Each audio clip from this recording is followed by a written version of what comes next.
No, bro. Oh no. Oh no. Oh no. Oh no. Pagkatapos ng ilang sandali, ngumiti siya. May luha pa rin sa kanyang mga mata. Oh no, bro. Hindi mo na Oh kailangang no. malaman ang Please. bawat detalye ng Please. nakaraan. No. Kita mo, nagsisisi kayo. At sapat na malaman ko kahit nagkamali kayo, hindi ninyo ako tinalikuran ngayon. Lumapit siya at sa unang Let's see. pagkakataon, Capital mahigpit C. niyang niyakap ang kanyang ama. Napahugulgol si See orange? mahigpit din niyang niyakap ang anak na 18 taon niyang hindi nakasama. Tahimik na pinagmamasdan sila ni Elena. May luha sa kanyang mga mata. Ngunit sa unang pagkakataon, hindi na iyon luha ng sakit, kundi luha ng kapayapaan. Makalipas ang 6 na buwan, patuloy pa rin nagtatrabaho si Marco. Simple pa rin ang kanyang buhay. Ngunit hindi na siya nag-iisa. Tuwing linggo, magkasama silang nagsisimba ni Nathan. Paminsan-minsan, sabay silang kumakain, nagkukwentuhan, unti-unti nilang binubuo ang mga panahong nawala sa kanila. Samantala, patuloy na pinabubuan ni Elena ang kumpanya. Hindi na siya muling nag-asawa. Hindi dahil wala nang nagmahal sa kanya, kundi dahil natagpuan na niya ang tunay na kaligayahan sa pagpapalaki sa kanyang anak at sa buhay na sama-sama nilang tubo. Isang hapon, nagkita muli sina Elena at Marco sa hiring ng kumpanya. Umiti si Marco. Maraming salamat, Elena. Hindi dahil pinatawad mo ko, kundi dahil pinalaki mong mabuting tao ang anak natin. Umiti rin si Elena. Ang nakaraan ay hindi na natin mababago, pero ang bukas nasa atin pa rin. Tumango si Marco.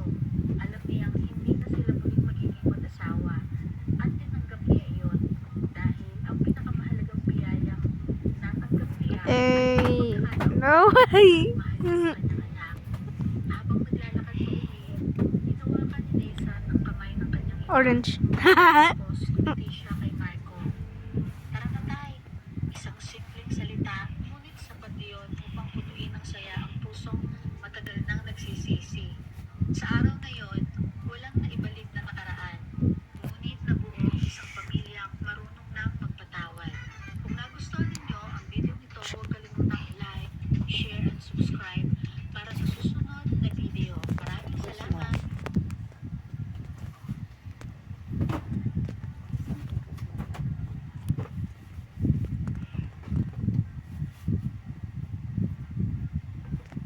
Bro. Oh no. Just started. Ay, sa trabaho siguro sinabi mo na. Sa trabaho siguro.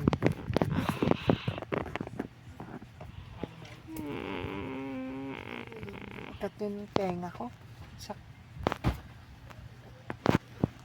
Ano oras na? Ay! Alas 9 na.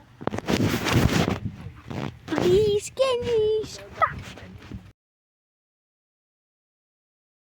Una tayong TV, di ba? Hindi sa cellphone. Ano yan, order?